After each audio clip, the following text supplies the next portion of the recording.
নবদ্বীপ মহাশ্মশান থেকে সমাধিস্থ দেহ লোপাট। দেহ উদ্ধারের অভিযোগ ঘিরে তীব্র চাঞ্চল্য ছড়িয়েছে। পরপর সমাধিস্থল খুঁড়ে রাতের অন্ধকারে দেহ লোপাট হয়ে যাচ্ছে। সোশ্যাল মিডিয়ায় ভাইরাল হয়েছে ভিডিও। পুলিশে খবর দেওয়া হয় শ্মশান কর্তৃপক্ষের তরফে। ইতিমধ্যেই সেই ভিডিওর সূত্র ধরে তদন্তও শুরু করেছে পুলিশ।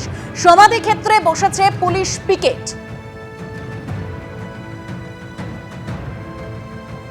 আমি পার্সোনালি ভিজিট করেছি, কিছু মিসিং আছে দেখলাম, আবার অনেকটা জলে বসেও গেছে।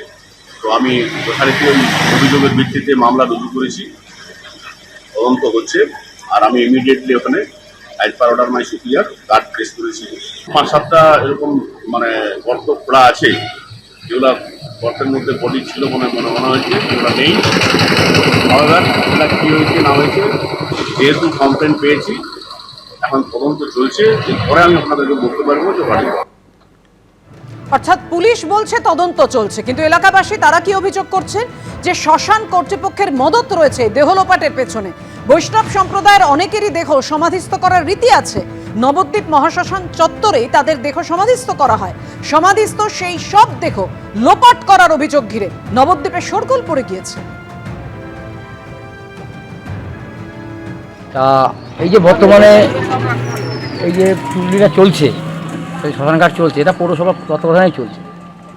তার পাশ থেকে এইভাবে দেহ চুরি হয়ে যাচ্ছে, পাচার হয়ে যাচ্ছে। তাই এর পিছনে পৌরসভা অবশ্যই কিছু জানে, আর শাসক দল সবই তো চুরি করে খাচ্ছে। এখন শেষমেশ এই বডিগুলোকেও চুরি করে খাওয়ার যে চক্রান্ত করছে, সব কিছুতে চুরিয়ে রয়েছে, সমস্ত জায়গায় কেলেঙ্কারি রয়েছে।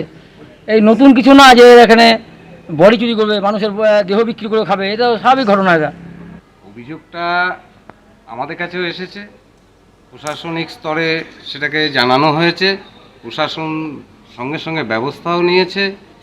এবার তদন্ত সাপেক্ষ ব্যাপার, বিষয়টা কিভাবে কি হয়েছে সেটা প্রশাসন তদন্ত করে দেখবে।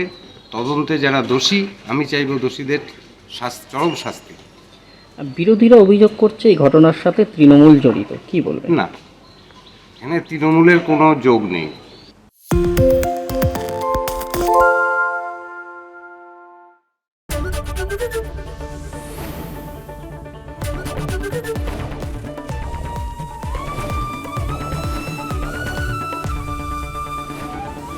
এবিপি আনন্দ, এগিয়ে থাকে, এগিয়ে রাখে।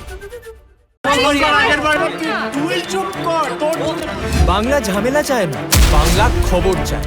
বাংলা খবর, বাংলার খবর।